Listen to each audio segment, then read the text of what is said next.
everybody. It's Saturday night, and welcome to a brand new WEPA show. And there we are, folks. Welcome. I'm Al Mega with the co-pilot over here of Dodgy in the mix. Thank you for joining us for another exciting episode of the NAt WEPA show. Yeah, man. So, Dodgy, it's been a week, man. What's popping? Not much, but there's a few things we need to cover in the show, so pretty excited about it. But yeah, definitely been a pretty rough week. We've gone into a secondary lockdown here in Sydney, so I think it's only going for like 2 weeks. But man, it's kind of a shock. It's happened in the past 2 weeks, or you're locked down? No, just we're in lockdown for the next 2 weeks. So The lockdown only came into effect last night at 6 p.m. So the premier, which is kind of like I don't know, like we have a mayor in Sydney, but the premier is like the governor. Maybe that's what you call it in the States. The governor for the state, the state governor. I don't know what you guys call it, but anyway. Yeah, the governor. Yeah. Yeah. So our premier put a lockdown for the next 2 weeks, effective from 6 p.m. last night. So I was like, wow. If you had plans, so what does that mean? What does that mean for you and you being able to go to the comic shop? Well, the comic shops have actually put a post out that they're closing. So you can only really shop for essential services. So essential services are like food, groceries, medical supplies. So if you need to go to the chemist or anything, or pharmacy, anything like that, yeah. You said the chemist. What type of chemist you going to? What are you trying to buy, bro?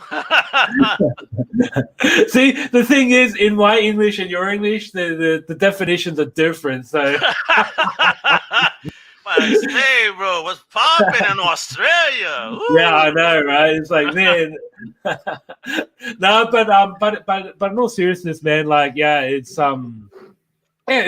pretty worrying, but no, all good though. I mean, I get to work still, which is great. Or just limited hours. Just limited hours. Just wear your mask when you go outside when you need to, because I know that, unfortunately, you're one of those Australian citizens that have yet to even be vaxxed because of your age group, right? Yeah, that's right. That sucks, brother. I mean, I got both of them already. I've been fine. And, folks, if I was magnetic, I think that this equipment would have been going nuts, So, don't believe on that bullshit. That's crazy.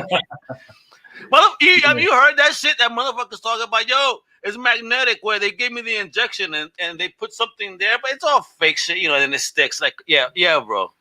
I'm Magneto all of a sudden. Yeah, exactly. Wait. I'm Puerto Rican, so I'm Magneto. Magneto.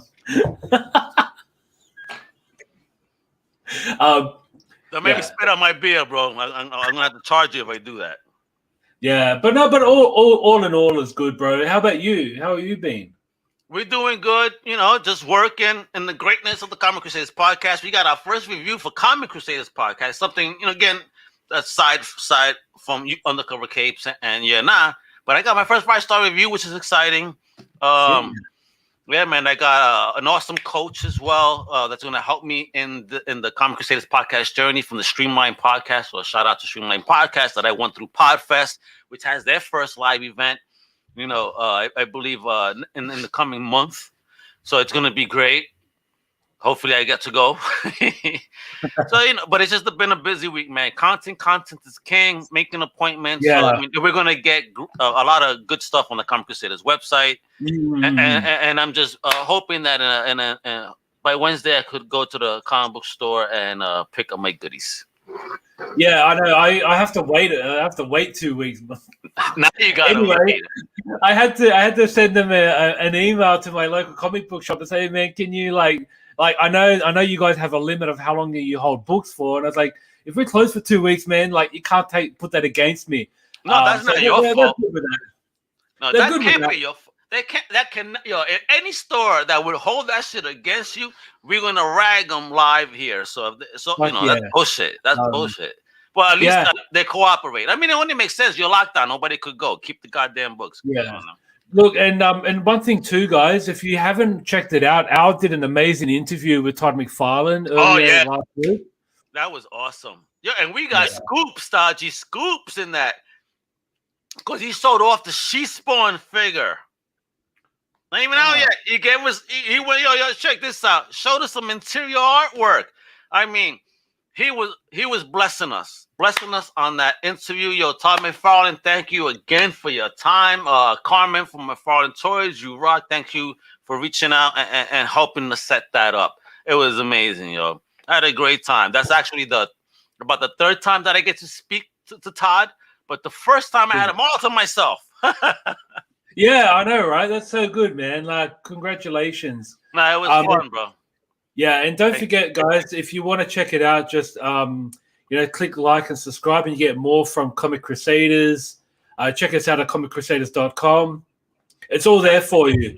All right, guys, we're going to get into the content of the show now. So we're going to hit up some news and also show you an amazing trailer. Uh-oh, wait, we got some news? What are you talking about, Dodgy?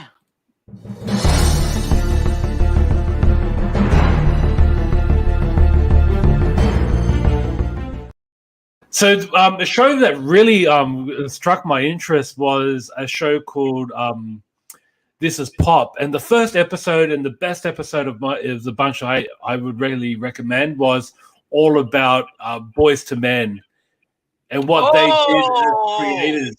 So this is a music series. Okay. Mm-hmm. Yeah, you're going to hit the trailer, bro, and then we'll check out the trailer.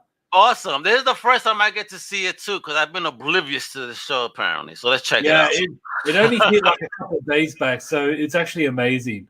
All right, let's do it. All right. What is pop music to you? Pop. What Is pop.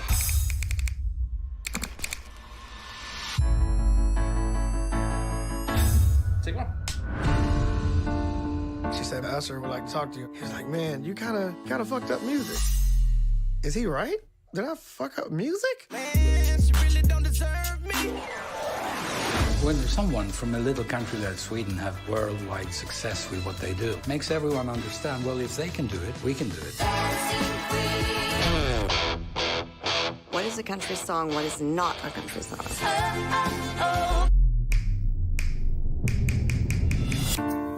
I was the Justin Bieber of the 50s. That's what the Brill is to me. It created a community of incredible music. And we wanted to be pop stars. Black people still respected us for what we were doing and how we looked, and white people were able to embrace it because we didn't look offensive. This is a... Every time I hear the word Britpop, a little part of me dies. Music. I'm going to end up talking about these things to the day I die because it's the job. The job of an artist. The idea for the Monterey Pop Festival came from our pot dealer. Boom. Music has always had the power to take you to a time and a place.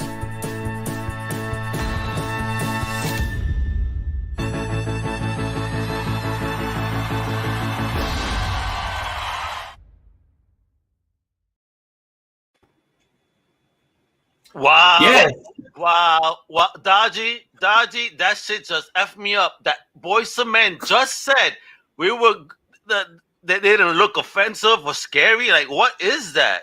Did you hear? Wait a minute. Yo, that Autotune joint. Usher telling homie that Autotune. Didn't Usher have a big hit using Autotune? Like, really, What homie? a fucking hypocrite, right? Yeah, it's a fucking hypocrite, that's for sure. Oh, total hypocrite, yo. Because he's used Autotune, made a big hit out of it, and now that T-Pain fucked up music. Shut up, Usher. Go home. Yeah, homie. seriously, man. Like, first episode, the Boyz II Men one was fantastic. It was about, their history and what they did. And it wasn't just about them. It's about the legacy that they created. But I guess my only downer with that, though, like we had, obviously NSYNC, 98 Degrees, Backstreet Boys. But what about the other boy bands like As Yet? Are you familiar with As Yet? Sounds familiar, but listen, I'm not African American. Listen, let me just put this out there. I'm not a boy band fan. I mean, the way the music I listen to, I'm a fan of music. Oh no, Stuart apparently loves boy bands. He's killing me. Stu Dog, who's your favorite? Menudo or some shit? Backstreet Boys, who was it? But I was never a big fan. I know. See, I'm a fan of the songs, the music. You know what I mean? So I will openly admit that some of these groups had a banger or two that I enjoyed. But to be a straight up boy band fan, no. All right. Well, all right, Stu. Okay. I mean, would you call New Edition boy bands like that? Well, 100%. New Edition was the influence for Boys to Men. They were also mentioned. So I mean, New Edition, fire group for sure. But then I don't see them as a typical boy band. When I hear the word boy band, I think of Menudo, what was that? Backstreet Boys, them cats and Sync. That's what I see. You know, I don't know. New Edition had flavor. I don't know. Yeah, but I mean, they were boy band because they could. Yeah, they're all boys. But the thing is, though, with Boys to Men, they could actually be harmonic, and they show like sketches of when they had to like sing people's names and shit, and it took them like half an hour to get it right because they weren't just going to go just out. They go, okay, guys, let's just practice and then they'll do it, and like it was just so good, man. You see, I like that even though Stu said boy band, Six Element says it's not a boy band, so we're starting a whole some business here because Stu says like no, they were the king of the boy band. So here we go. The beef is starting. All right, guys, keep them coming. I love it. And look at it, boy band. He says O-Town and Sync, Backstreet, because Six Element know all about that for sure. You know, before he loved it, before he was a Six Element of hip hop, he was a Six Element of pop. Not just playing, That's messy. I agree with Reno though. I think I don't know. For me, New Edition is not a traditional boy band. I don't know. I can't explain why. I'm not gonna say because of their color either. It's not that. They are a male group, but I just feel that they weren't as popish. You know what I mean? I don't know. They were more cool. And then look, what about but they were in the documentary, so that's pretty. All for One, man, they were actually really, really good. Like As Yet were also good. There was the other one. Oh damn! Stu Dog. He's mentioning. Oh my god. Yeah. Now we know what Stu Dog. I can't imagine the posters that Stu Dog have in his room. Hey, Six Element. Only one of the members of All for One were white. Two of them were African American, and one was Latino. Oh, check this out. Well, again, Latinos have Menudo, right? And that's a boy band, the biggest Latino boy band ever.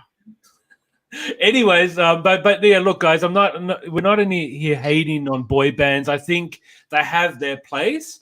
The only problem I have with some boy bands is that they're like how can I say, they'll put together by corporations or by industry standards. If these guys are like on together as like you know what, we're good, we can work together. I see that as being good. But if they're like put together like as a manufactured product, then I'm not down with that. Definitely not down with that. Gotcha.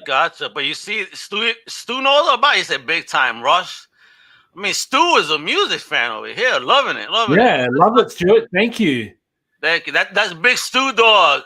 Yo, Paul, full blast. Oh no, Old Town. Didn't you mention Old Town, right? Somebody mentioned Old Town. Yeah, Six Element mentioned Old Town, Stu. We ain't forget about them.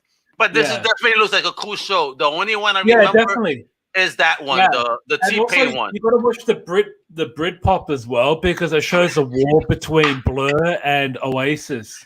Like that was pretty fucking awesome. Like they're actually going to go fisticuffs. Oh, really? They're going to fuck each other up. Like, And when they released the album, they actually released the album at the same time, and they were like going against each other, see which one of us will be. And they both like made world #1. So they were like not just they actually were competing for the UK the pop charts. Yeah. But they actually made it to the world stage. So in America, both bands were fucking going off. You know what? And for as much as that artist says that every time someone says Britpop, a piece of him dies, brother, it's Britpop. Yeah. I just killed you a little bit more because that's what it is. The thing is, like, yeah, I mean, I get it. It's because they're from England, but they were rock, like rock. Oh, well, you know what though? You're absolutely right because oh my God, somebody said LFO.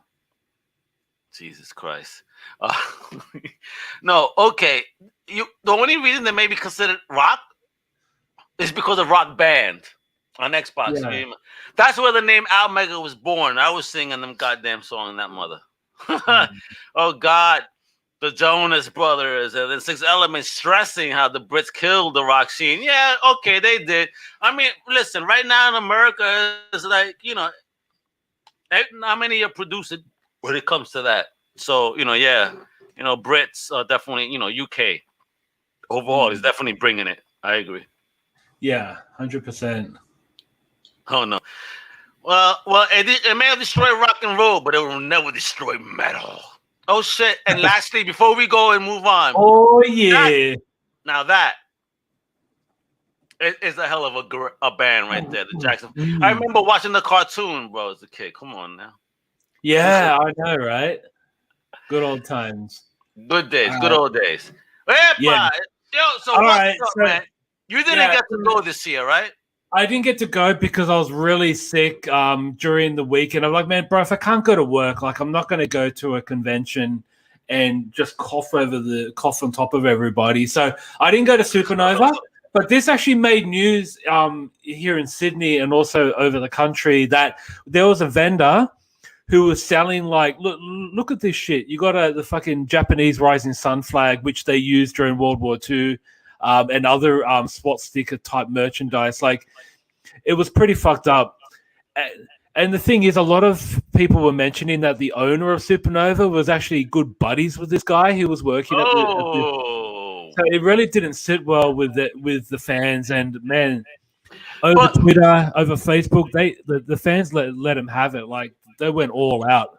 But this is the problem then, because then who at the convention is the floor manager that actually kind of, you know, puts these spaces together?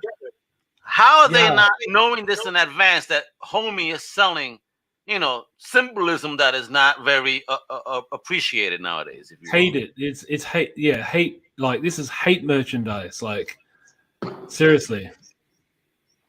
But again, Supernova, shame on you. Apologies don't cut it. Whoever your floor manager is or whoever set this up, get rid of them. Because obviously they don't give a shit. And if that's your homie, brother, and now I see the type of circles you surround yourself with. That's bullshit. That's not nice, man. I mean, wow, look at this. Yeah, look at this shit. And if you have a look, I mean, I don't know if you can see it clearly. You can see it right here. The spot sticker, yeah, it's fucked. And within a star too, you know what I mean? It's like, what are you trying to do here, bro? And also pink fascism, like, wow, that actually is against that's homophobic type slander right there. Really? Well, and this was displayed obviously prominently on the show floor. Yeah, it's pretty fucked up. Yeah, wow. And like I said, there was apologies sent through Twitter and Facebook, which fans just like didn't give two shits about, and I get it because it's kind of like, you know, it wasn't proactive; it was very reactive in their response.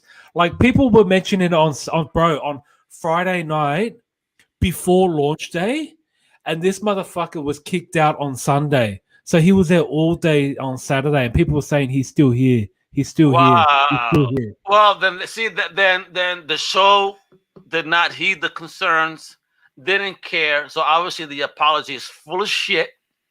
Yeah. So Supernova, shame on you, man. Shame on you, man. I'm disappointed to hear that that you're down with this type of stuff, man, for real. Yeah, but definitely, yeah, it's pretty messed up. And shout out to Kotoku who provided the images and the content there. Wow, yeah, shout out, brother. Good stuff. Yeah. I'm blowing them up. For real. Yeah, exactly. And like, guys, we don't have room for this. Like, this is just unacceptable. You know, it's one thing to be a comic book fan and, you know, having that feeling of resentment growing up because you're into something that isn't properly understood. Now that comics are in the mainstream, like, we got to look back at our old roots and know that, you know, comics are for everybody. You know, like you and I are completely different cultures, different backgrounds. Yep. You know, but when it comes to camaraderie, man, it's through comics. And, like, I wouldn't hate on you for what you read, man. If you love comics, man, like, good for you, because I love comics as well. Let's talk about, you know, who the best Batman villains and who the best Spider-Man villains are. We don't need room for this shit. We don't need room for this hate. Yes. Fuck that shit, man. Exactly. And that's actually why I pointed that out. Actually, even this week, that Comic Crusaders on the cover keeps all the brands. We don't support hate of any kind. And then I've actually had people comment and saying, like, fuck off. I'm like, word? Really? Blocked, first of all. And screw you, because if you don't believe that, look at this is supposed to be fun, folks. I mean, come on. End of the day, you know, cut the nonsense. Let's all have a good time. We could have a friendly debate. And at the end of the day, you know, have a beer and cheer each other. Because again, we're part of the best fandom in the world. Come on now. Yeah, definitely. All right. So with that, it's true, man. Again, Supernova, I hope you learn from this. Yeah, 100%. All right, we're going to move on to some the next stage. Some good news. Yes. You know, getting some positive vibes now. Other than that, Supernova bullshit.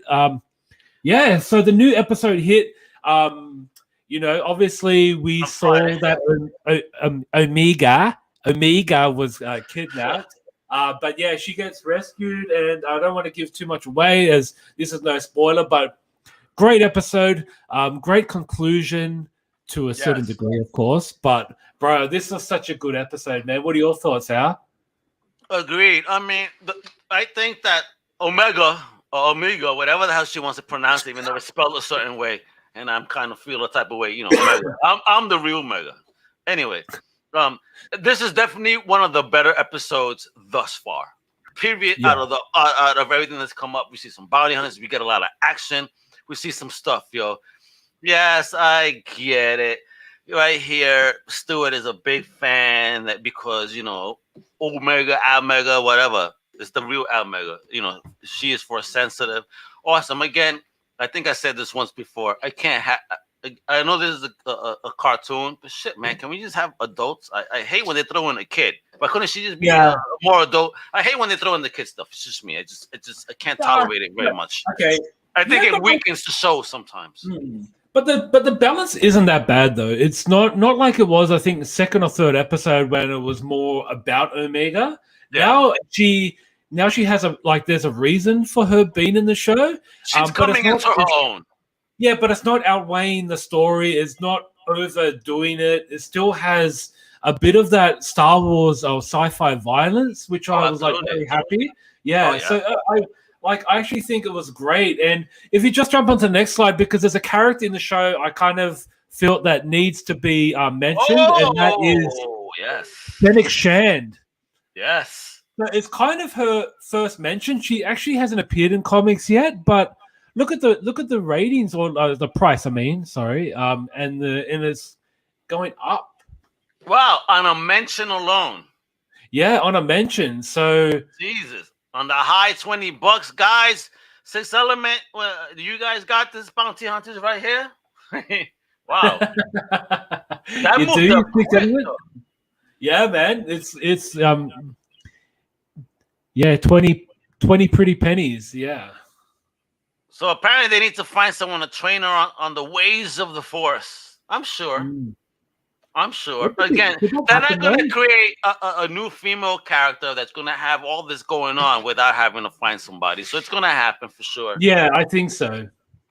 You know? But I think Fennec Shand is a great character, and she, for those of you who know of her from The Mandalorian, it's the same character, same voice actor as well as who played her in the real life adaptation as well. So it's so good, man. It's got the tie-ins. and it worked. It Gotcha. really works. Yeah. So Okay. definitely worth a check out. All right, move on to the next slide now. Oh yes, Whoa. This was a wild episode. This was an effing wild episode. Yes, it was actually. I had to watch it twice. It was that good. Like, yeah, man. It was a real good episode. It shows the relationship between Loki and his you really wouldn't call it clone, but a version of him, but in the female form. Like they use in the show the word variant. I like that. So yeah. It's another variant from another universe, whatever, what world, if you will. Yeah. And I like that. Yeah. I'm not Loki. Well, she even changed her name. Like, fuck this motherfucker. I ain't gonna be called that. Yeah, exactly. But man, it worked so well. It was a good episode. Marvel's killing it. Again, it's humorous. You have those moments where you laugh. But Tom Hiddleston is doing his thing, man. I mean, for him to carry the show like this, he's fucking doing awesome, son. For real. Yeah. Yeah, it definitely is. Yeah, so I'm excited to see more. I just hope it's like, I don't know how many episodes are meant to be in this one, but I hope it's not as short as The Winter Soldier and Falcon. Like, I felt that was way too short. Oh, my God. Whereas this one here, I hope it goes longer. Because it feels like there's so much more to see. Oh, again, there's tons to see. Let's see where it goes. This is actually, it has been a great ride thus far. Yeah. Any of you guys actually watching the show as well? Any thoughts? I know these guys are definitely watching it. They got to be watching the Lokes. Yes. The big Loki kid. This is the big homie with them. Let's do it. Oh shit! All righty. So here we go. So new comic book day. Books that are coming out next week. One of them is Barbarian #1. Gotta get that, folks. Yeah, it looks really awesome, and looks. Yeah. In the preview, I have the advanced review. This is sick, folks. Yeah. This is gonna be one of the hottest books of the week. I mean, for the publisher vault, this is already sold out, and it's not even out yet. It's sold out at the distributor level. Yeah, wow. It is beautiful artwork. I mean, I was very happy when I got a look at the insides of this. This is the book to get. Yeah, and it's kind of nice to get some how can I say, like Stone Age type stories and characters. Like I know there's another publisher that's doing a similar one as well. Not thinking the Cimmerian, but there's another publisher doing another Barbarian type book. Can't think of it at the moment. Shit, I just lost my train of thought. But anyways, it's actually really good to see Vault do a Conan type variant, book. It's a different story. It's about Owen the Barbarian. It's like very unique name. Yep. His name's Owen.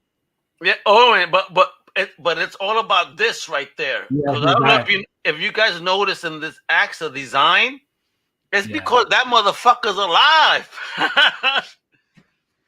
So imagine walking around with a living axe. Yeah. His bloodthirsty axe has become a moral compass with a drinking problem. Apparently. What does he drink? Blood? Probably. If he had my blood, he would be very fucked up. This poor axe wouldn't be able to do anything if it got my blood. Yeah. It would be stoned and drunk all at once. So I pre-ordered this copy, and I also pre-ordered the variant as well. If you just flip the script. Oh yeah, the Conan variant. Yeah, bro. Yeah, the Conan variant. The Barry Windsor Smith variant. Yes. So it pays homage to obviously Conan #1 by Barry Windsor Smith. It actually has a bit of a Kirby vibe to it as well, wouldn't you say? And the complete old school vibe to it. I mean, they knocked it out the park. They really did capture the time. They captured the spirit of that Conan one. Yeah, they 100%.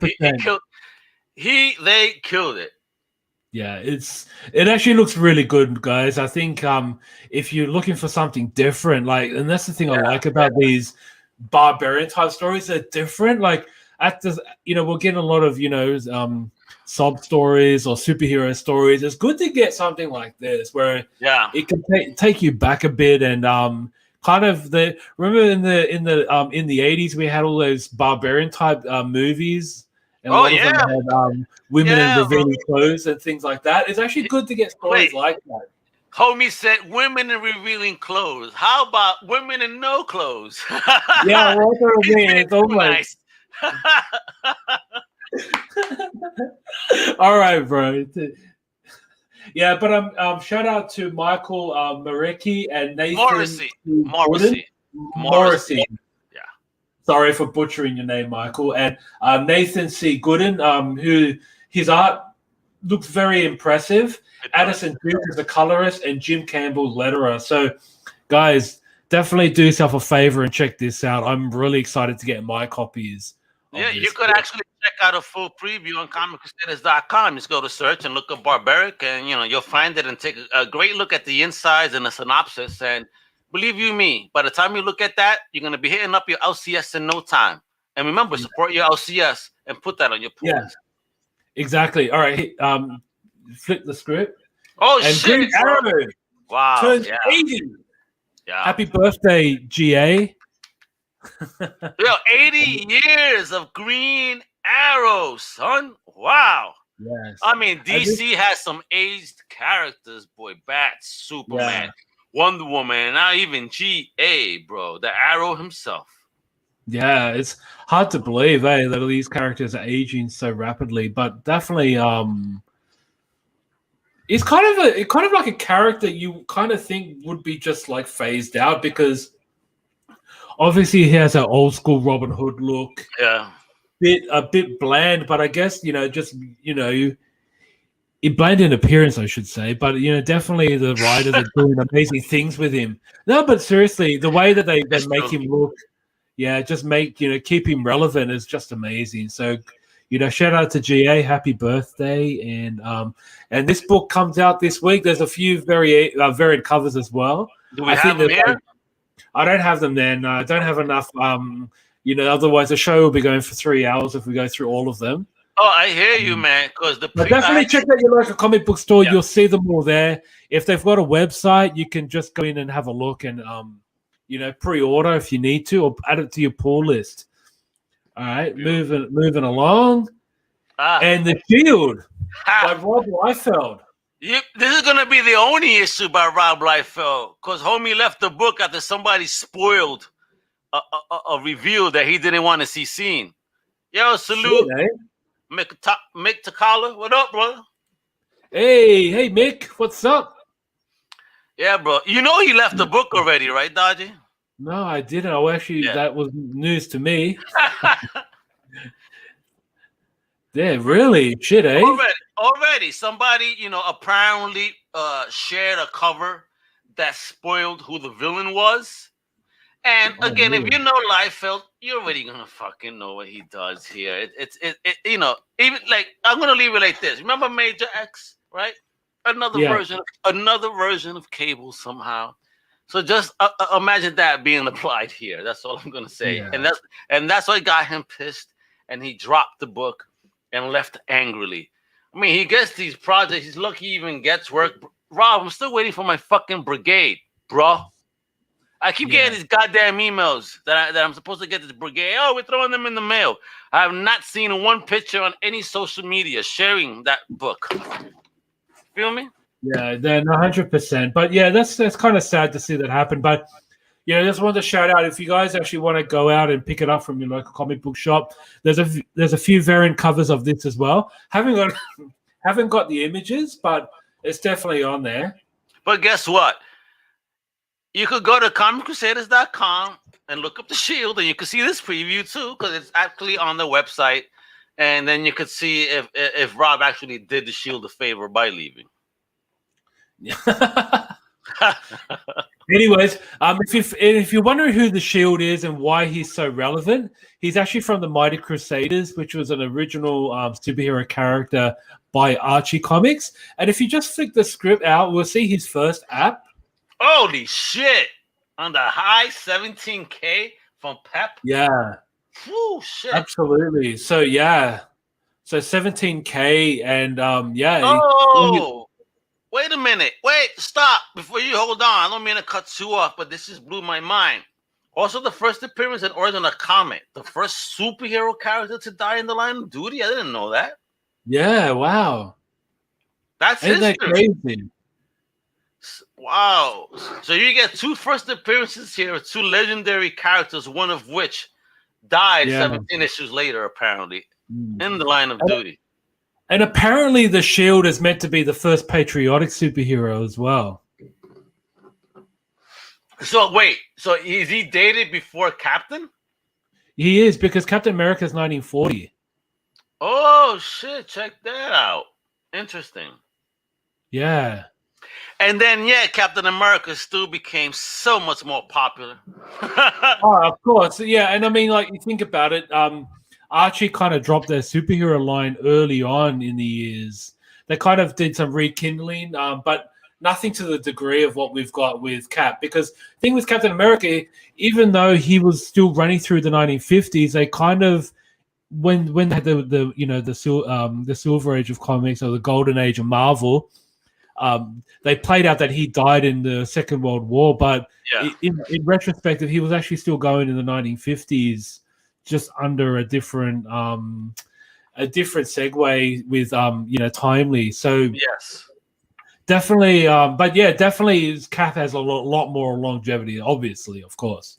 But yeah, the Shield, I mean, who knows what this story is going to look like, but definitely interested to check it out. If you guys are interested as well, check out your local comic book shop and pick it up. Wait, I do want to say this. Did Liefeld draw this too? Because look at that dude's foot right there.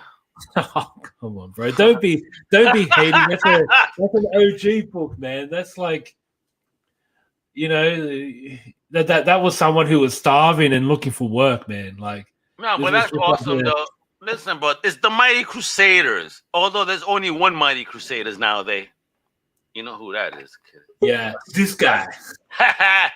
Oh, and what do we got here? What do we got to talk about the Space Jam? Yeah, so this is the trade. This is a trade paperback by DC Comics. This is the how can I say, the prequel to Space Jam, the new Legacy. So this is the movie that is coming out soon, guys. We've had the trailer on, I think, 3 episodes back. So definitely excited to see what this book's going to look like. So if you're into space, if you're into basketball like I am, but also into Looney Tunes, as a lot of people are, there's a lot of fans out there who really like Space Jam due to the Looney Tunes side of things. So of course, they might get a few fans who would just pick this up purely for the Looney Tunes, but definitely interested to see what the other licenses through Warner Brothers are going to appear, because obviously we saw some licenses in the trailer, whether it be what's it called, the giant robot. The Iron Giant. Yeah, the Iron Giant. Yes. And other properties like that. So we'll see what happens in the comic book. We might be able to get more in depth. So okay. Definitely excited to see that. So, guys, if you check it out at your local comic book shop, it comes out next week. And then we've got the final book, I believe. Moving along. Yes. So IDW finally released their first trade, or, the IDW collection, which comes in the nice hardcover. So this actually covers the first 12 issues of Sonic the Hedgehog through IDW. I was really hoping that this would have some of the OG of the Archie. Yeah, but I don't think they're going to do that just yet, because obviously they did the same with Transformers as well. They've got the UK years and also the classics. So obviously it's going to come through in the classics line. But the good thing is, Dodgy, all I would say is wait, because I think IDW is one of those publishers that's really great at negotiating with other publishers. Because again, for example, they do all the artist edition for Marvel. You know what I mean? And if they got this Sega license, and they even have members of the original team that worked on Archie, for Sonic. I mean, I see this happening really soon. I mean, we are, I believe, the 30th anniversary of Sonic, is it? Yeah, it is this year. Actually, I think Sonic just turned 30 last week. Yeah, 30 years. I mean, my daughter is a big fan. When it comes to the Archie, she has, I would say, because of me, maybe 40% of the run. But she does got the first issue, which is the first Sonic. I even found the that newspaper edition of the first Tales for her. Oh, wow. And I thought that was going to be the hardest one to get because it's a newspaper. Yeah, for sure. So I was like, holy shit, I actually found it at a con. And it's my daughter. I'm going to spend. She's the only person I would definitely, pay above average for a book for because it's her fandom, and I want her to appreciate it, Well, again, just in support of, even though I probably wouldn't treat myself to that. You know what I mean? Yeah, but it definitely is something that she likes and something special to her, I believe. That's so good, man. She has every IDW issue, every single one. So this book would probably be a good addition to her collection. But in saying that, though, she's already got the books. I mean, yeah. Wait, and wasn't it you that hooked up the Sonic the Hedgehog video game for us? You did? Yeah, I did. You did, and and that's in my daughter's collection because that's in her vault. Folks, look how generous Dodgy is, yo. When he found out my daughter was a fan of Sonic back then, he had the original Sega Master System Sonic game, instructions and all, and he sent it to me to give and gift my daughter. I mean, that's the big homie right there, yo. Thank you, man. She really adores that. That's a key part of her collection. Like, oh my god, I got the first. And there you go, Sixth Element.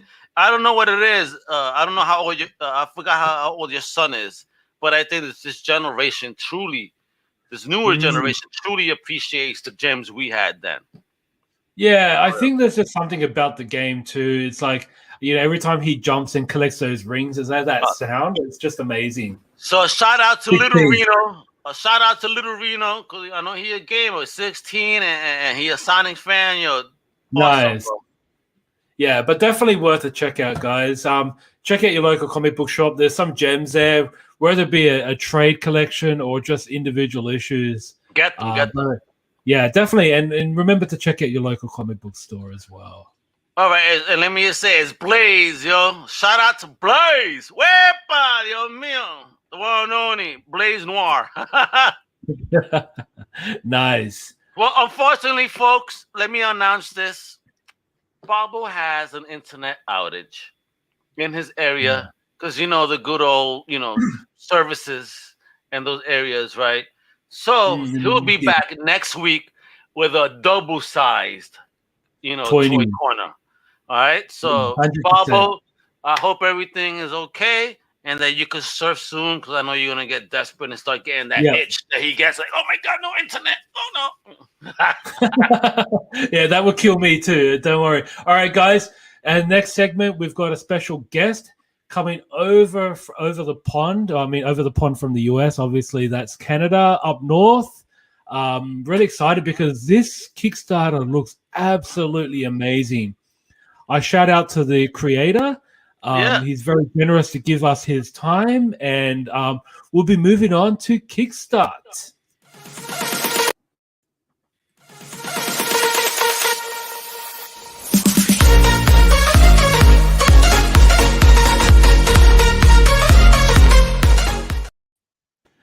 So, guys, you got to check it out in Kickstarter. It's called Eden's Wrath. I've got the creator here, Nat Jones. Thank you for joining us. Hey guys, thanks for having me on.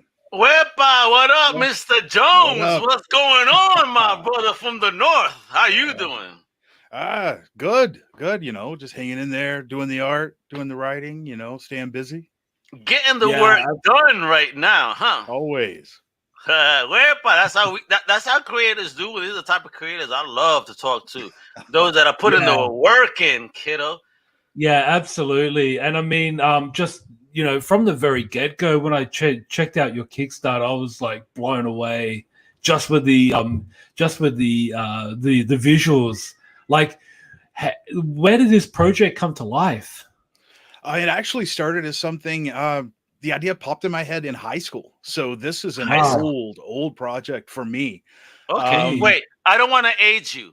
But I do gotta ask. Let's just say, how many years ago was that in high school? It's been a while, I got some gray in there, I do know. I see it over there too. Yeah, I would too if I grew mine. Yeah, so I started it, I don't know what that says. 20 Thanks, Stu.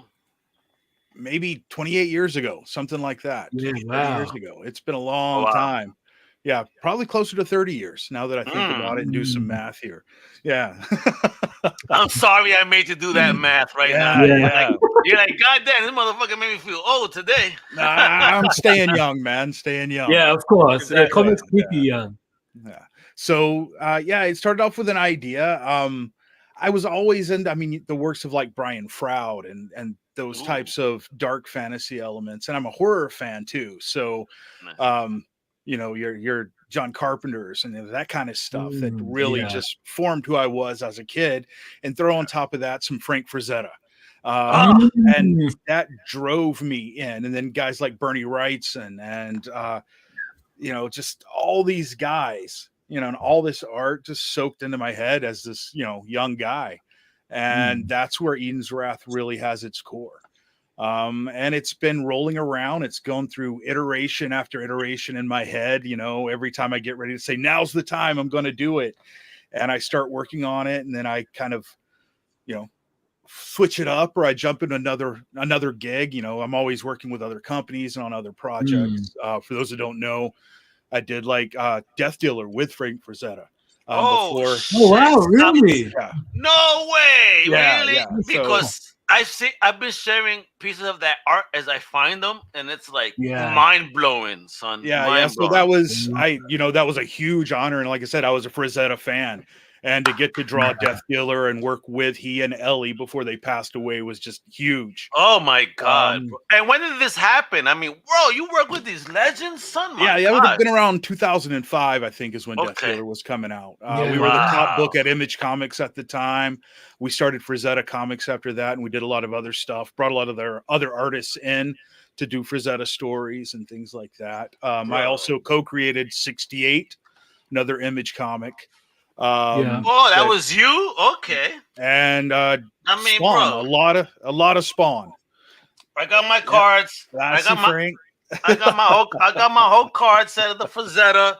I come from that generation, so I feel you wholeheartedly, brother. Yeah, grew up seeing it painted on the side of vans. You know what I'm saying? Like exactly. Yeah. And all of the vans that your mama would tell you, don't get too close to them. They're probably kidnappers and shit.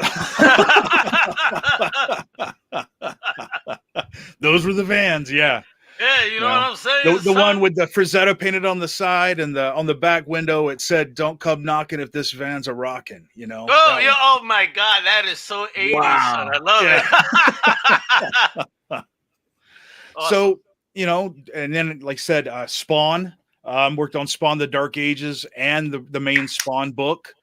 I designed the first She-Spawn for McFarlane. I worked over that there was you, kiddo. Did you see that? They She right now is coming to the forefront in the Spawn's universe. Yeah, they changed it up though. The mouth and the hair, yeah. And it's not Nick's. The Spawn, She-Spawn that I created and or designed and worked on was actually from issues 139 through 141. Yeah. Nick's died. Yeah, that was with Nick's. So the new character, I haven't followed exactly where they're at with all that stuff, but I know that there's some. I don't think it's really associated other than being a Spawn. And I'm not sure how all these, like I said, I'm not inside, so I don't know how all these guys are getting their bits of the power from hell. So it's Gotcha. But that's awesome, bro. You're a man after my heart. Every mention, every name you have dropped, bro. I have the broom here and I'm picking them up very gently because it's like, yo, these are my legends too. So you're a man after my heart, especially when you said the horror and Carpenter. How fucking The Thing, bro. Come on now. Oh man, and right now I just finished up working with John Carpenter, which is another Storm King. Huge. Yeah, Storm King. Oh Oh shit! Yeah, What you doing on Storm King? I did 2 books for Storm King. I did 13 Horsemen, which was created, written, drawn, I colored everything by me. Wow. And I also did a book with Steve Niles that's coming out soon or just came out called Sacred Hearts. Okay. So, nice. Wow. Working with horror legends for real, man. Because Steve Niles is a modern master. Oh, I've been working with Steve since way back. He and I started out on Spawn Dark Ages together, and I lived with him for a while. Like we were roommates for a while. So oh my god, Steve and I. So was that nonstop work day and night? I can't imagine an artist and a writer living together. It's like, all right, yo, we got ideas. We got to pop up. Except for we'd take a break, like when Bernie would come over, when Wrightson would come over. Really? Come over? Yeah, Don't be saying he came over like he's just some casual guest. Yeah, bro. Like, come on, wow. Like he and Liz would come over. They'd come over for Scrabble night. So Scrabble, not even comics. I'm pretty not even comics. It was Scrabble, son. Bro, Wrightson. Oh my goodness. Wrightson was the boss. Like I said, in my career, I've been so blessed because I've worked with all my heroes. I get to, when I was working on 68, I actually got to ink over Wrightson for a cover for that book. So he did. I remember 68 now. It was war, right? Yeah. Vietnam War, zombies, the Vietnam War. Stuff. Yes. Yeah. I remember that. Oh my god, that was you. That if you look back behind me, you'll see Meat Grinder right there. So that's full-size sculpture based off of my art. Okay, check that out. Sculpted by Travis Shuchuk of Ravenous Effects, who does a lot of work on TV, film, stuff like that. So. Wow, Nat. So you've been around, homie. I've been around. I'm an old man. Like I earned my grave. Any other legends that you haven't brought up that you've worked with? I worked with Peter David. Oh, nice. Trying to hey, it's been so many. It's been so much. I also did stuff like I was art director on the Baldur's Gate game series. No way, really? Oh, wow. So kind of all over the place, that a little bit of D&D, a little bit of horror, and some superhero stuff. So yeah, I've been around. Well, before we move on to the next, I do want to. So at least you're in the grays. Me, I went from black to white. You feel me? Look at this. It's glowing right now under this ring light. Jesus Christ. Well, that's because I trimmed up a little bit. Right past this length, it goes solid white. So I just kind of trim that up right before I come on, so I can be pretty for you guys. I would die. I would die for that. Please, give me somewhere that's gray. You can color it out. No. I refuse to do that because when I went to a Dominican barbershop, you have no idea the words they had for those type of people. I was like, I'm not.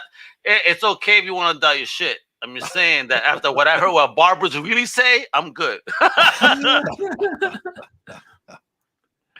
All right. So here we see them. Yeah. This is what caught my eye. This image right here. And let's read it real quick because it is kind of small. So, in the small town of Eden, something wicked has crossed into our world. Life for 16-year-old Alex Moon, great name, will never be the same. So, who's Alex Moon? Great name. I'm Alex by birth as well. So yeah, what's popping? Alex is actually a 16-year-old girl. Alexandra. Yeah, Alexandra. Alejandra. Okay. Yeah. And her family. She's got a younger sister, and she lives with her dad. Their mom actually had gone missing 1 year to the day from where our story starts. Okay. So that's all going to come back in and play into the story as we move forward. So. Ooh. And what inspirations here? Oh, look at that cover. I love this. Oh, shit. How'd you meet Corey Jones? What's this? What's going on? Who's Corey Jones? That's my wife. That's your lady? That's my girl. Shout out, Miss Jones. What's going on? Yeah. So we actually met at a horror con, believe it or not. Holy shit. Oh, well, listen, you're telling me you're a horror fan, so you know what? I would definitely believe it. What were you wearing that day? What was the discussion that made you score, Miss Jones? It all started out, she lost her phone. And she had bought a print from me, and she wanted help to find her phone. So I called her phone, and we started talking, and I saw some of the clothes that she had designed, because she does this amazing, amazing design work in leather. And she had this black trench coat that was just phenomenal. And we started talking about promotion and buying product and stuff. And she reached out to me a little bit later about some of that other stuff, and things just kind of, rolled forward, and here we are married. So. WEPA! And how long, brother? How long? We've been married for going on 3 years now. So, well, congrats, man. Congrats. I'm 20 plus right now, bro. That's why I have so many. That's why these are white. I love my baby just fucking around. I don't want to sleep on the sofa tonight.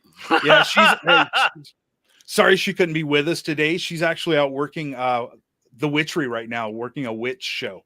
So the witchery. Yeah. What is that?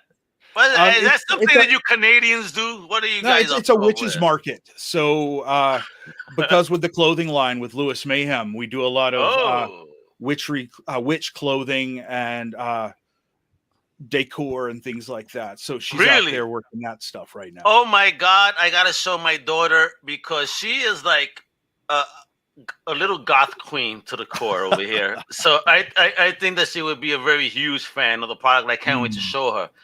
So tell us more about the story. Oh my God, look how gorgeous! Yeah, I love this picture. What is this? This is like Swamp Thing on Uber crack or some shit. What's going on here? With that thing, it all kind of started for me. Like I used to actually work as a saltwater fish specialist, like at a store, importing corals and fish and working with that kind of stuff. And I always have loved saltwater creatures. Okay. And that I had the idea for the anglerfish with that little light bulb that sits right off of their head. Yeah. And it just kind of evolved from there into this nasty swamp creature. Yeah. Bro, wow. Ain't no angler I ever seen before. God damn. Holy shit. If I caught that shit, I'm throwing it right back. Yeah, you don't want to hold on to that one. This is gorgeous, though. I love the line work, the coloring, the scenery. I mean, this is all you? All me. What, bro, you are a fucking beast, bro. Thank you. Yeah. Thank you. Jesus I mean, Christ. seriously, Like I said, earning that grade, Yeah. Yo, he reminds me of Butterball from Clive Barker's Hellraiser. Remember? Oh, Butterball? I know that. Yeah. Yeah, I can see that. Ernie as well, in some ways, the mouth. I like teeth. Beautiful. All about the teeth. Don't Baba Duke look like him too? Baba Duke. That fucking movie fucked me up a little bit. I was like, that was a good one, man. That was one of the best modern horrors. Oh yeah, man, they nailed it. Like, it was creepy to its core. Like, it really got to, and especially like as a parent. Yes. Yeah, like it spoke to parents. Like it was one of those. They know where to hit you. I'm a hardcore, late 70s, going up till about the late 80s horror fans, when makeup, when it was all the makeup and all that real shit, where that Fangoria talked about. Oh, yeah. So, practical effects and all the, just bro. go down and dirty. Yeah, I love that, man, and I miss that. How about you, Nat? How do you said you're a horror fan, and, you're doing what's obviously a horror book, because these are some scary things here. But how do you feel of that transition from going from that down and dirty, hands-on, prosthetics, all the way to CGI? I'm still a fan of practical effects. Like, to me too, like, man. I've got friends that work in it, and I love getting in there and working with those guys, getting my hands on it, and just to have something tangible. And CGI is getting better and better and better and better. It is, but it's not practical. But it's still missing something. And I really think where we're at right now, the magic is in practical with digital flourishes. So if you can do it practically and then just do that little bit of extra with the digital, not too far, because I think a lot of times the digital stuff, they take it too far. They Yes. go to a point where that suspension of disbelief, they break that wall. Because they've taken it too far. They've gotten too crazy with a camera angle. They've gotten too nutty. yes. And all of a sudden, like, even though they're nailing the lighting now and they're nailing textures now, it still is not there. You know? It doesn't feel real. Yeah. So, you know, like I said, it's getting better and better every day. So, You know what, bro? I miss Tom Savini's. I mean, we need more Tom Savini's. Let's go, bro. Tom's great. Yeah, Tom's great. You know what I mean? Come on now. So inspirations behind Eden Wrath. I mean, where did this whole concept come from besides your love of horror? I mean, how dark is that mind of yours to come up with this? And where did it come from? Well, like I said, a lot of it came back from being like a fan of the work of like Brian Froud. And being a kid and, you know, movies like Labyrinth and stuff like that. Oh, great movie. You know, yeah, and definitely. Legend. And yes, you know, so you had horror and then you had this fantasy stuff that was so cool and so dark. But, you know, if you can just bring those two together and, you know, really hit that world with it. And that's where I'm trying to take Eden's Wrath. Beautiful. Yeah. And just go to Legend for a moment. I mean, I've never seen a better looking devil or demon in my life than like in the Legends. Oh, man. It looks so sick. Classic. Oh, just the makeup is amazing and the acting and just, they crushed it. Yeah, 100%. I think you would ever do that. Yeah, and you're crushing it with this because this image alone is terrifying to me. I'm a horror fan, but this shit I love the eyes. Look at the eyes. It's not, you know what, you talk about the eyes, but it's just this smile in conjunction with the eyes that says, "Yeah, I'm here, motherfucker. What you gonna do?" I mean, it's like, I don't know. Should I run? I love, and then look at this, bro. Beautiful coloring. Yeah. I love how you set up the page here. This is great, man. Oh, thank you. I mean, you know, coming in like all the guys that I've been influenced by, and working on Spawn, and a lot of the really talented guys that I got to work with over there, colors like Jay Photos, boss, and you know, Todd Broker, and the inkers that I got to work with over there, and it just, I learned so much there that I've taken on with me.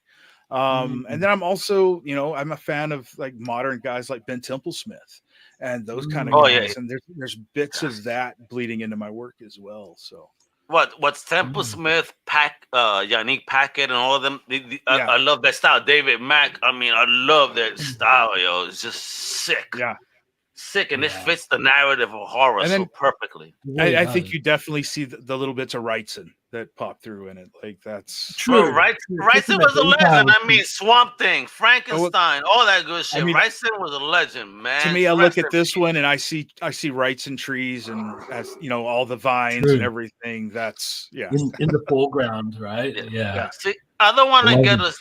I don't want to get us down, but I do have to ask. You know, how did you feel when you got the news of the passing of Bernie? I mean, I was broken, man. I mean, Bernie was not only an amazing talent that was an inspiration to so many people, he was an amazing man. Like, he was a loving, just a wonderful, wonderful human being.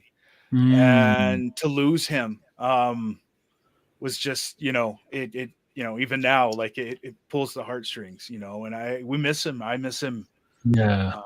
I can't imagine you had Scrabble nights. I mean, homie was coming to the crib, so rest in peace. Because I know that, at least as a comic book fan, he made me very happy. Swamp Thing is one of my favorite characters of all time. That run he did, classic. Frankenstein is a classic.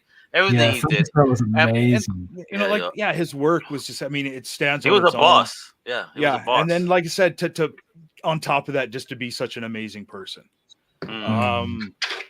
A kind, giving, generous, you know, just, you know, everything in one package. And that was. I'm sorry you lost that, my brother, because I can't imagine the influence that he must have had, or you know, the work you do, which is obvious. You know what I mean? So I'm sorry for your loss as well, man. Because when you lose a homie, man, you know, it hurts. Yeah, you know, and you know, miss him. You know, we all miss him, brother. I mean, just- even as comic fans. we just go on and kind of try to carry the torch and keep going forward. You know. So let me tell you that I think he'd be very proud of you right now, because this looks just look at this. Look at this stuff, bro. You are a boss, my brother. Thank you. Doubt. Look at this. Holy shit. Yo, I love the coloring use here. And this lady looks badass, yo. So explain. Who is she? She's Lilith. Lilith. Okay. And she's the queen of the Picts.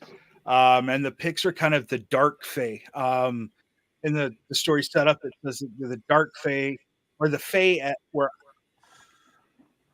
one. They were all fae at one point.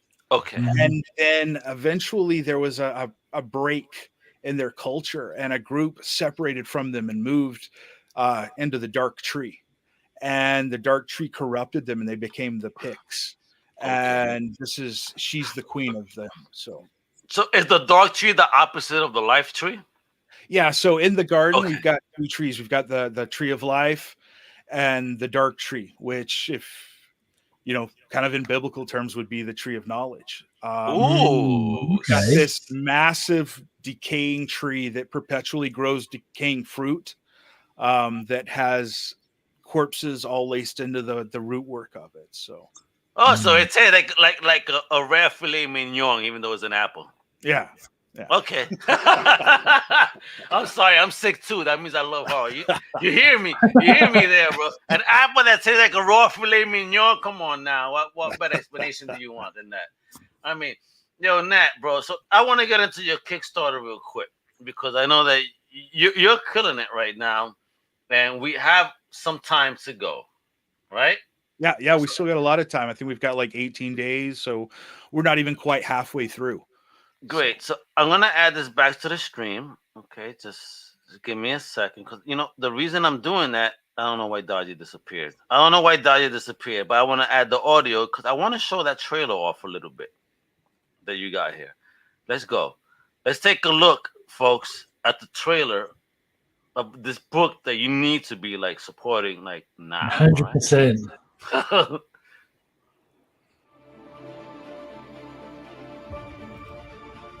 Hi, I'm Nat Jones. And I'm Corey Jones. And we're the creators of Eden's Wrath.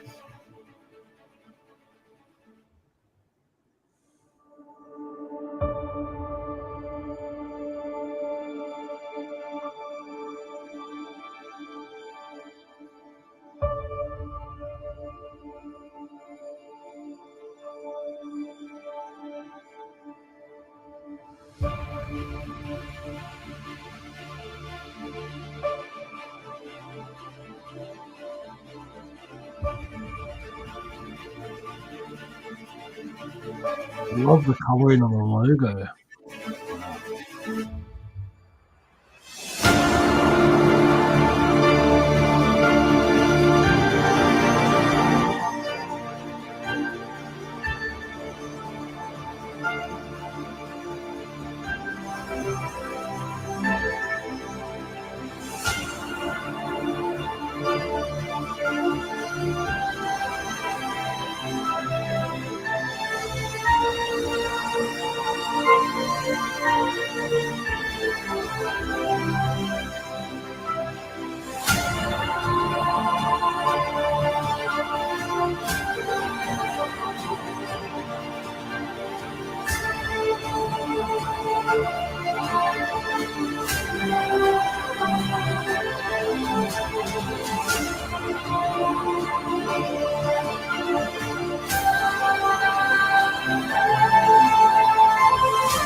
Mom?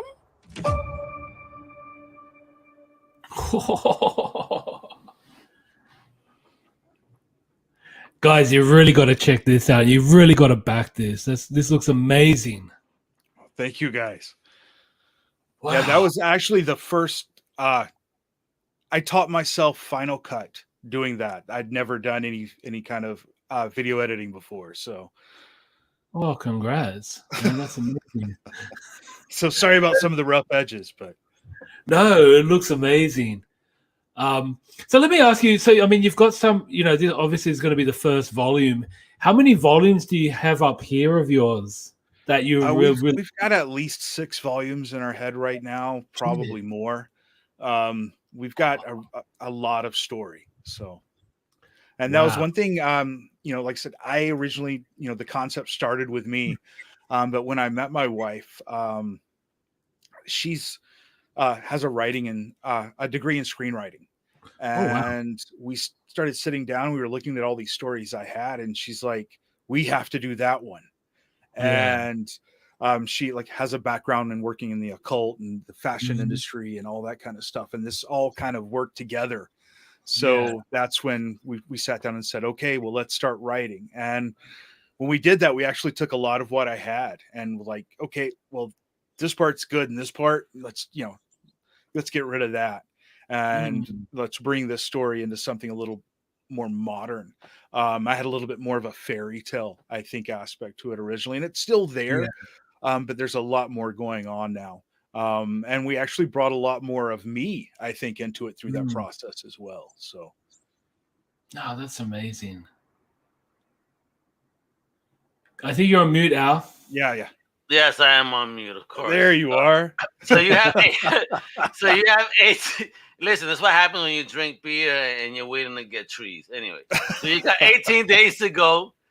You're at 7640 of a 13,000. So you're over half. Yeah, we're over half. Yeah. And please, bro, I'm gonna share this publicly. Please email comiccrusaders@gmail.com so we could do a Kickstarter alert and just give another announcement, if you will, that this is out there and people need to put some love behind it because this looks amazing and I want to see it happen. I mean, we'll do. Yeah, thank you guys for all the support. I mean, but listen, Comic Crusaders, NAt WEPA, Undercover Capes. I mean, we're all about supporting the independent community. Okay, that's one of my things for sure. I think that's one of the things that's so awesome about Kickstarter. Yes, it is. It's giving creators, whether they be indies that have never worked at the big two or the mainstream, or indies that have worked in the mainstream but decided that they want to go out and do their own thing. Yes. That they want to actually do a project that's been in their heart, not just another Spider-Man book or another Batman book.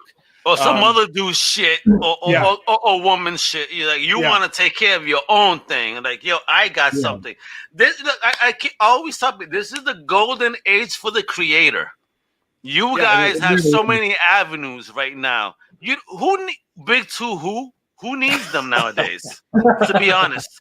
Though, I've seen Kickstarters outsell any Marvel book. You know what I mean? Yeah, it's happening. I mean, you see some crazy stuff going on right now. And even if you go back to the founding of Image Comics, you saw those books drop and saw some guys step away without those characters behind them and still be able to step away and crush it, to be able to sell millions of copies of books. And it was a different time, but there's power in the creator taking control. And based on when you were doing the Dark Ages, it was still early on in that history too. Then, I was pretty. I started on Dark Ages right after, I guess, that market crash that happened. Yeah, because I started Dark Ages in probably 2001. 2000, something like that. I was buying it, brother. It's somewhere in these boxes. Trust me. I did issues 15 through 28 of that book. Oh, wow. Following up on Liam. And, Liam just had a really great run on a Kickstarter. So, yes. And I'm, congratulations to him for seeing that go. And, he's an amazing artist doing amazing work. I want to say about this is a tat waiting to happen. This even looks like a tramp stamp waiting to happen. If you remember those. The fairy key. Yeah. That's a great one. The one thing that we haven't really talked about that's in the Kickstarter, in Eden's Wrath, is Mina. and that's the Batcat. And Mina, I Right created there. her years and years ago for this Really? story, and she kind of took a life of her own. Like she's ran off. Like I of my art and prints and posters that I sell, she's the top. She's also a beautiful probably cat.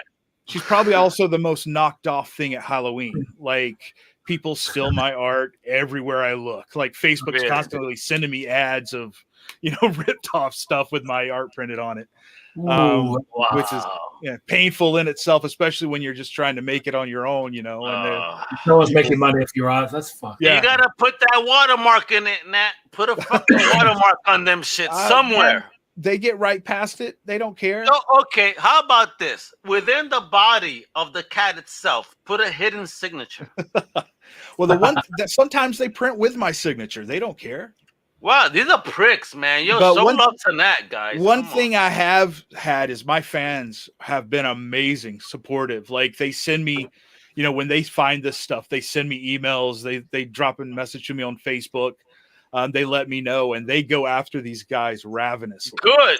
So listen, I know Twitter, man. That shit could be heavy at times, especially when you're in the wrong. It's like, yo, they come at you, kiddo. Yeah. So let's talk about when people actually, put in that money behind it, right? Right. So what are we getting here, bro? Because I know you got awards, man. You got digital editions. You got a regular edition. You got a deluxe variant. You got a special edition that's actually limited to 300, folks. I mean, you got a cover. I mean, what's up here, brother? I mean, what do people need to do to support this project, and how much should they support, man? Because this needs to happen like ASAP. I think they just get in there and they do what they can. Follow what they're able to do to help out, and they're gonna get an amazing book. They're gonna get something that has a lot of heart and a lot of sweat and work going into this thing. We just finished up before this. We did the Mina Enamel pen set Kickstarter. And when we fulfilled on that, we got so many messages back, not only on the product that we made, but the way we packaged and the love that we put into that. Beautiful. I'm all about packaging, man. When I sell a product, I send a bomb-proof package to people. You feel me? You have and I throw in my stickers in there, and I actually, using my index cards, I actually write a written note with my own handwriting saying thank you so much. Yeah, we do the same thing. Yo, homie, bro, if you ever come to Florida, Orlando, yo, we gotta hook up. I got a beer and a blunt for you. I'm originally from South Carolina, so I'm from that neck of the woods, man. Oh wow! Yeah, born and raised in Greenville. So I'm a New York. I'm a Puerto Rican that was raised in New York. All right, bro. Yeah. But I'm in Florida now because of my down daughter. there now. So now. So you gotta come down here for a convention, brother, so we could connect. And I promise that you'll have a good time. And we'll probably come out with a new horror movie after that, some Puerto Rican serial killer or something. Sweet, man.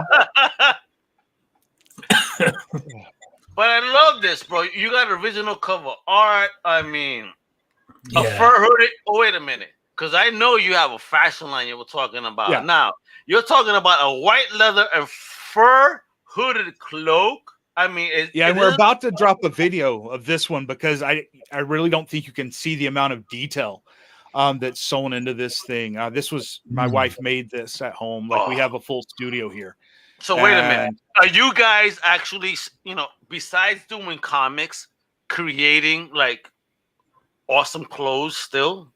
Oh yeah, completely. Like we do everything from printed merch to one of a kind runway stuff. So she'll sew for a runway show. Say word. We do work for film. We do work for like haunts and stuff like that as well. We've created some amazing horror haunt costumes. Wow. And yeah, we just everything we love, man. It's just all kind of the stuff that we love, the stuff that influenced us. We just want to get in there and be part of that. So great looking model that's rushing white hair. It's like, Ma, keep it at the color of your eyebrows. Trust me. Yeah, she's an amazing model. And the photographer, Renee Robin, she's an amazing fantasy photographer. Nice. Doing wonderful work. Yeah, that's well worth checking out. So. This looks fantastic. This is something my daughter will wear too. Holy smoke! So that's the name brand of the fashion, Louis Mayhem. Louis Mayhem. That's it. Yeah. Why Louis Mayhem? I love the name though. I mean, Almega Louis Mayhem. Louis Mayhem. It's like we're about to get into trouble or some shit. That's actually my wife's company name. She created that company. She's been running Louis Mayhem for 12 years or something like that. Okay.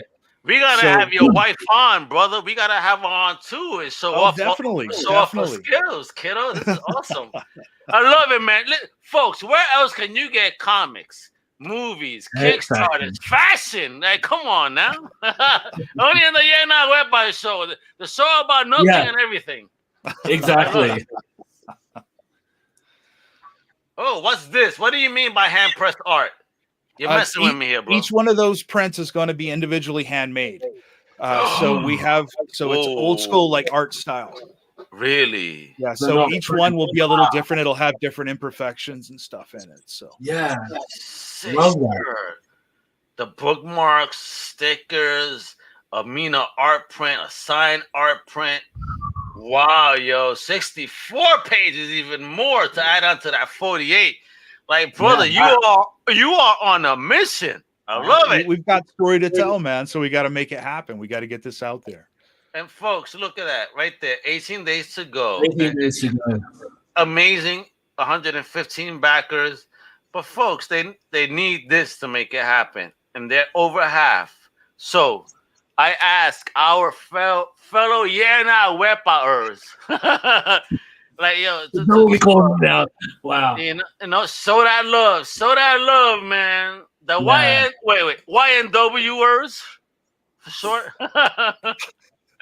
Anyways, that you like Almega's going nuts. Yeah, I had one too many beers apparently. Yeah, sounds like it. But yeah, it really looks exciting. It does.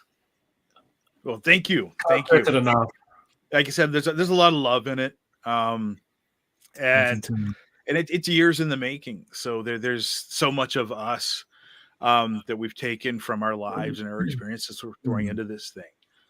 So, and I love it, man. You guys to work as a team, as a husband and wife team, not just in the comics, but also in the fashion aspect. Is like you guys are covering your bases, and I, for one, am very impressed. I love it. 100%.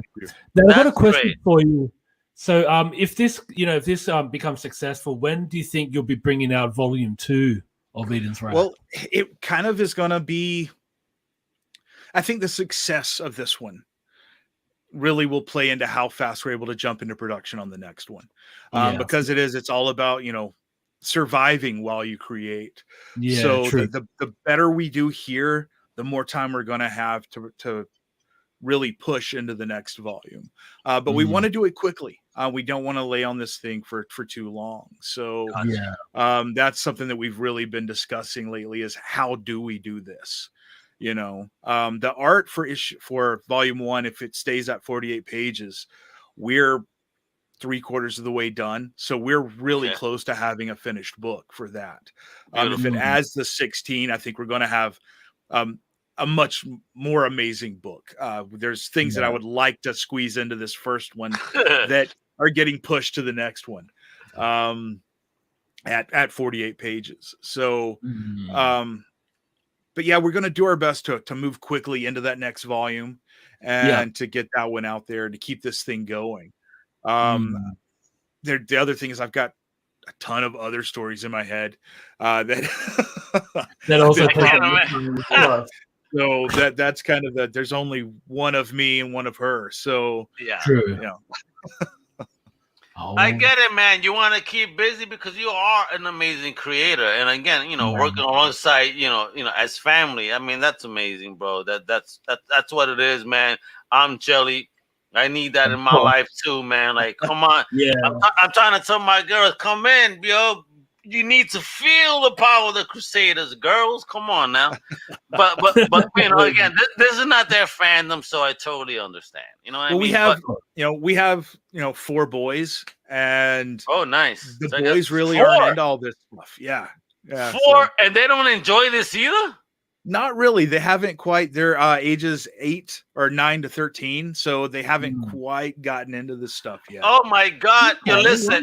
All right, let me fuck you up for a minute here. My parents took me to my first horror movie at 5 years old at the movie theaters, and it happened to be Linda Blair's Hell Night. Nice. That was my first, and that. My parents, again, I tell my mom all the time, you have no idea what you did to me by taking me to that movie. You know what I mean? It's like that opened up the world to me of crazy horror and fandom. So yeah, did your mother know it was a horror movie? Well, listen, at that time they didn't even care. I even went to see Rocky when he fought Mr. T, and my father got lost in the movie theater. We only got halfway through the little movie that my mother was like, asking strange men like, my husband's missing. Is he in the bathroom? Can you check? And then my mom got mad. We walk out, and he's in the lobby like, I forgot what theater we're in, so I was just waiting for it to finish. I'm like, my mom was like, you asshole, let's go. Memories, folks. That's the shit I went through. That was the only half movie I ever saw in the movie theater, was Rocky when he fought Mr. T. Shit. And I was so mad. I was so mad, bro. I was like, damn, let's go back. But my mom was just frustrated with my dad's asinineness, if you will. So, bro, Nat, let our viewers know, our fans know, where can they follow you? We've been sharing the Kickstarter, but how about you? Where can they follow you? Where on Twitter, Instagram, Facebook? Where can we know what Nat is up to? On Twitter at Nat Jones Art, on Facebook at Nat Jones Art, and on Instagram at Nat Jones Art. Oh man, he scored all 3, homie. Yeah, trifecta. Bro, I mean, I did that too, but not many people are able to say that shit because people take names ASAP. So good for you on that. Yeah, folks, support this Kickstarter. It's 59% right now, and I hope after today we can get up to 100. This is the, we need to make it happen. We're gonna get there. I think we're gonna get there. So with the help of everybody out there and the fans that get this thing in front of more eyes, people can see what we're doing. And I think we've got a lot of people out there that would love this kind of book. Dodgy, allow me to try something over here. I have this thing called Poddex, right? Right, and they have like a whole bunch of random questions that you could ask your guests. So right now I'm gonna shuffle them, and I'm just gonna pull out one last question for our guest before he leaves. Okay? All right, bet. This is gonna be random, bro. All right, I'm shuffling here. You don't see my hands. Trust me, I'm shuffling. All right. So let's see. I'm gonna cut it in half, and I'm gonna take the one from the top. So your question today is, oh shit! If you were reincarnated as a famous landmark, which would it be?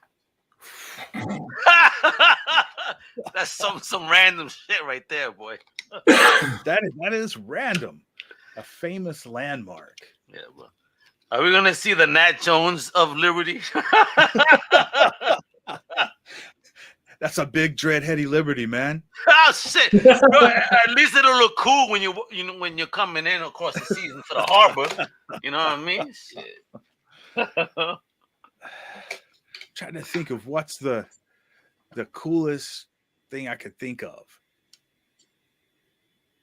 You want to be the Nat Jones Monument in Washington.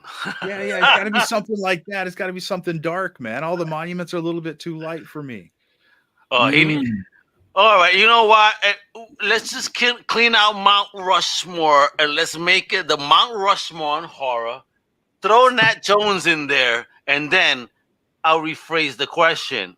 Who else would be side by side? Who are your now top 3 kings or queens of horror? Ooh, that one. Oh, here we go. go. I'm asking the tough questions because I need to know from a horror fan like you. You're after my heart. You fucked up. Well, I think I've already mentioned a lot of the guys, guys like Carpenter. John Carpenter, just an amazingly talented guy, as a filmmaker, as a storyteller, as a musician.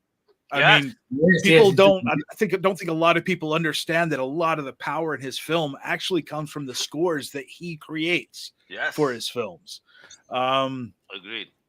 And I have to give one to Bernie, because I think he just changed the way art is seen, the Wrightson, man. Just the passion that he put into his work. You look at, like the Frankenstein, illustrated Frankenstein. There's nothing like that. You can't touch that stuff. We'll never see anything like that again. Yeah, crazy. I need one more. One more. So many though, man. I'm gonna leave everybody out. There's so many talented, amazing. All right, let's see if I can help, because I'll definitely put Carpenter there. I'll put Clive Barker there. Barker, then, I would say Barker. Barker's got a totally different voice than anybody else that's done. Yes, yeah, man. And I love Clive's work. I've got tons of it around here. And who was it? Cronenberg for me too, because that motherfucker was beyond. Yeah. That's just stuff to fuck your head up, man. Like he walks in and he's like, "What's your plan today?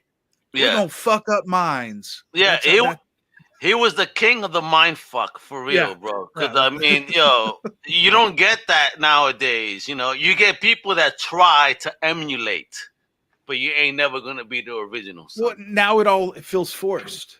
Yeah, it does. It's like shock for shock's sake. Like it's all transparent. Listen, you could tell the difference between the old school Carpenter Halloween versus the zombie Halloween. You know what I mean? Where that Carpenter's Myers had a certain swag to him, but Zombies Myers, holy fuck, he was just a relentless effort that I was like, God, I felt disturbed by that one. I was like, just the brutality of it. Yeah. And that's not the Mike I know. He had some style to his kills, like Jason. You know what I mean? Yeah. I think you're looking at it's not only a reflection of the different creators and different minds, and having worked with both, like Rob's a super talented guy, a really fun creator to work with, as well. Like, and his mind works in a certain way, that I think is a little bit more in your face than the stuff that Carpenter's doing. Carpenter's a little bit more cerebral. You said a little. Let me rephrase that, because Rob Zombie is like out there to like really like make you say, all right, just fucking stop. I'm a horror fan. And when his Michael Myers was stabbing that nurse in the hospital like nonstop, even I was screaming at the screen like, all right, bro, she's dead. Stop it. I mean, that effed me up. So yeah, his brutality level is on like a different level. Speaking of that, the crazy thing about that Daig that played young Mike Myers. Okay. He actually is one of the models for Louis Mayhem. Oh shit, get out. Wow. All right, so I'll give you something back. I actually interviewed Tyler Mane, which was, that Michael Myers, not too long ago. He was awesome. Because he was Tyler's also awesome. He's the damn cool guy. He does so much stuff. Tyler Mane, people check him out, man. My man has an awesome production company, and he's doing a whole bunch of great stuff. Across the board. I mean, he's amazing, bro. I mean, blessed, bro. I mean, and when are we gonna see you in a horror movie, or when you writing a horror movie? Let's get it I've done. got some stuff in my head, man, and we're working towards it. It's all about finding the time, finding the time to get out there and decide, am I just want to write or do I want to direct? Like what path do I want to take in that? I want you to direct it. I want you to direct it, bro. Because if anything like this project, that means you have some sick shit that's totally up my alley. Please. And I think that, I'm that director that I would storyboard it. Like I would create that would be the skill set that I have, transferring that forward. Beautiful. Into filmmaking. And that was my first love. Like I really I didn't grow up as a comic book kid. Comic books came later to me. Comic books came when I was like, I guess I was probably. I'll tell you how I got into comics. This is a crazy story. So I was, huge film fan and drew all the time, but I wasn't a comic book guy. And my mom was going to the gym and she dropped me off at the Dirt Mall. And like, she's just like, just waste time while I go to the gym. And I'm like, okay. And there was like, there happened to be one of those old school Comic Cons, with like, nice. 10 vendors set up with crappy fold up tables and, books and long boxes sitting on there, and not much there, but they had a couple of artists there. Small little thing. And I talked to the artists there and I was like, that's pretty damn cool. I bet I could do that. And I walked into a store at the mall and I bought a pad of paper and a pencil with the few bucks that I had on me. And I sat on a bench and drew some samples, and I got my first work out of that con. Wow. And I was 16 or 17 when that happened. Wow. And I worked in the indies and stuff. I worked at Chaos Comics. I worked at London Night Studios doing Razor stuff way back in the day. Holy shit, Razor. Yeah, I got 102 in the box of Razor. And then I started at on Spawn when I was 23. Shit. So wow, that was kind of my path into the industry. Yeah, wow. Jesus Christ, Dodgy, you hear this? This guy's had a hell ride. My God. Yo, that's awesome, bro. We need to have you back on. You have for sure, guys. Yeah, you got awesome energy. You got stories, and then you're a man after my heart. I'm digging it, and I want your lady on too, man, because she look awesome. All her tats and talking about the book too, and definitely want to get into her vision of how she creates the fashion. Definitely. Because I'm gonna tell my daughter about this as soon as we're off. Like, oh my God, you gotta check out these cats. These people are like for you. Because what does she buy now? I forget. But every other day, I'm getting some package all wrapped in black bags with skulls on it, and it's like when she comes down, she's wearing some crazy looking skirt that she's looking like a gypsy, or she got some boots with massive spikes on it. I'm like, or masks with spikes on it, or webs. I'm like, oh, these. Yeah, she's got to check out Louis Mayhem. Yeah, my daughter looks cool. I think she could be one of your models. That was one thing that happened with us when COVID hit, and it was like everybody started selling masks. We're like, we've been selling masks for years. They were part of the fashion before they were part of the cultural shift that happened with the pandemic. So I get you, man. I get you. We gotta get those Immortan Joe masks from you or some shit. Yes, I'm a Mad Max fan. Please tell me you are too, bro. Of course. Dodgy. We both love Mad Max. And Mad Max. I spent a serious amount of time trying to figure out how I was going to import an Interceptor. Oh shit, bro. I want one so bad. Yo, you and me both, bro. That's my dream car. And I want it to look as fucked up as Mad Max is, so I can scare the shit out of you on the highway. It's crazy because you got to pull the Ford up from Australia up to here, and then you're already looking for a classic car, and I'm a classic muscle car nut. Like I love that stuff. And to get one up here, and then put the blower in it and everything, and just man. Guess what? Guess who's from Australia on this podcast right now? Who? How did you tell? Dodgy, you gotta hook him up with an Interceptor. Come on, bro. All right, I've seen a few. Like every year at conventions here in Australia, there's always the Interceptor, always on display. Really? I've never seen one in North America. In the U.S. because I'm from the U.S. So I've been all over the U.S. and in Canada, and I've never seen a clone. I've never seen an Interceptor. Really? Dodgy, take a picture next time. You gotta share this shit. I think I might have pictures. I'll need to look it up. Because up here you always see like the classic '60s Batmobile, and you see the DeLorean, the time machine. And you see stuff like that, but I've never seen an Interceptor. Yeah, listen, I've seen the DeLorean, I've seen the Batman, I've seen what's that? The Green Hornet car? Yeah, Black Beauty. She is so sexy in person. I'll tell you that much. That shit, excuse long the land, and low, and excuse the language, folks, but that motherfucking car is a panty dropper. You feel me? Yeah, for real, you driving that shit in the hood, women, toma, right there, throwing them at you, bro. That's a nice car, man. That's just fire. Yo, Nat, you've been an awesome guest, bro. I love your energy. I love your passion. I love what you're doing. Definitely. And folks, you better support this shit. It's at 59% right now, kiddo. We need more. Throw your love behind this amazing project, but they want only Nat Jones. I mean, come on, man. He was also a Spawn artist. It's like, again, this man is after my heart throughout the whole time. Horror, Spawn, comics, bro. Mad Max, what are you doing to me, bro? And fashion? Thank you guys, man. Like, this has been awesome. You guys have been great. Love talking to you.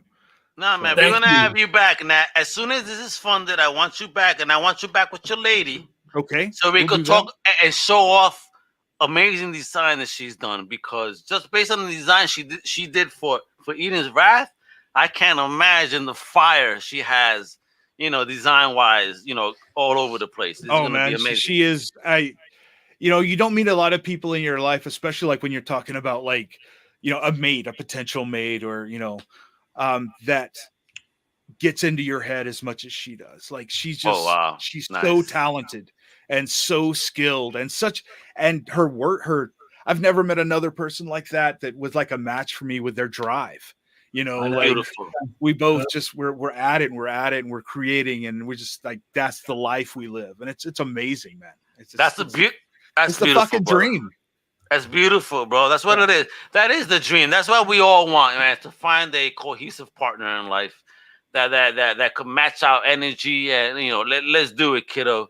So that's great, Nat. Yo, you've been awesome, man. Dodgy, bro, you picked an awesome winner right here to have as a guest tonight. Always. Love it. Just before you go, I just sent through an image. Have a look. Have a look at this one, Al. I actually took this way back in. Let me see. It was only 2020 last year. Have a look. The yellow one. Yeah, hold on. Yep, I want to put it on screen, so hold on a second. I'm downloading it. It's just the way that this goes. You know how it goes. And plus, listen, folks, I've been doing my thing here. So video clips. Here you go. Overlay. Yay, I found it, folks. I'm a little slow today. Yo, check that out. Check that shit out. Right there. Yellow, red, and blue. Jesus Christ, bro. That's an interceptor, bro. I mean, I want my shit to be roughed out and that black. What is that black? The matte black. Yeah, matte black. Yeah, that's how mine would be. Like, the straight up, it would be Max's car. Like that. The last of the V8 Interceptors. And I want to get some mags on that. Those will be my rims, the mags. You know what I'm talking about. Yo. That shit's going to look fire, but I'm going to look like the only Puerto Rican pimp. Yeah, and it's got M Rocker MC, the dark one. It's actually written on the side of the car. Nice. The dark one. Let's go with a Bostonite accent. The dark one. The dark one. Yo, all right, Nat, bro, let everybody know where they need to follow you right now. You need to follow me right now on Facebook, Instagram, Twitter. Just look for Nat Jones Art. There you go. You can find the links to everything off of my website at natjones.com. There you go. Perfect. You've been an amazing guest, brother. You guys have been great, man. Much success, and again, come back with your lady, man, because I need to get better style. For we'll look it up. Thank you so much, Nat. You have been the boss. Yeah. Thank you, Nat. guys. You've been great. Thank you, brother. Bye. We're out. Dodgy, man, you found the legend here, bro.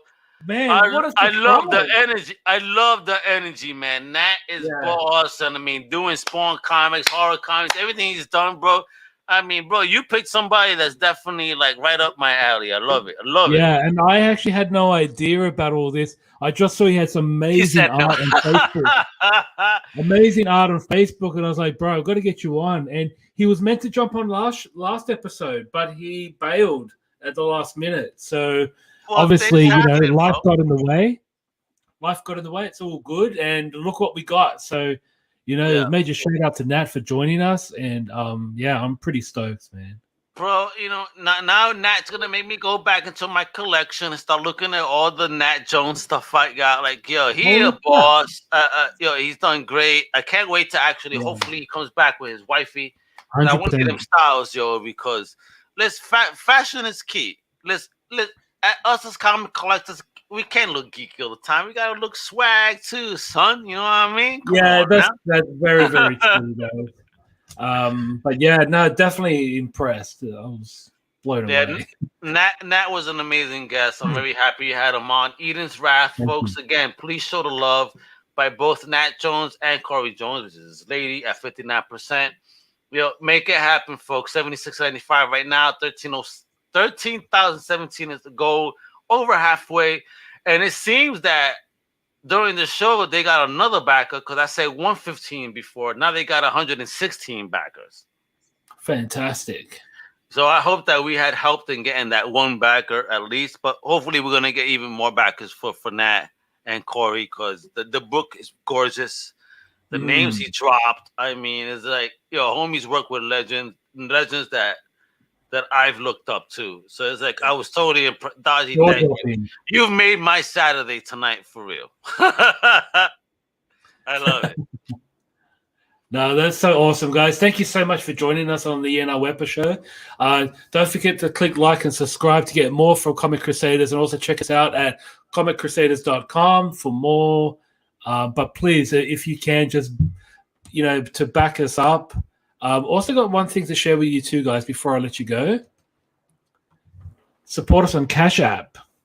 Obviously we're doing this, just for fun. We love supporting comics. We love talking to you guys, but to give us some love back, please check out Cash App. Yeah, man. Everything goes towards the sites anyway, and towards the cost to pay for the stream subscription, if you will. So all this goes towards the business, if you will. Nothing goes into our pockets. So if you appreciate what we do, we would appreciate it very much if you could show a little love back. I mean, it's okay if you don't. Again, it's just all a matter of just paying the bills. But if you can, thank you so much. We'd appreciate it very much. But Dodgy, bro, this has been like an awesome show today. And we went into like Uber overtime. So I know, but it didn't feel like it. It really didn't feel like it. It didn't. We had great energy, even though we didn't have Bobo today, which means that next week we're gonna definitely be supersized, because he's got to show us what he had planned this weekend, and all the news that pops up next week. Yes. All right, guys. Thank you for joining us, and again, don't forget to, check us out, subscribe, so then you'll be notified when the next episode of the WEPA show hits YouTube. So don't forget to check us out. All right. Later, my people. Later.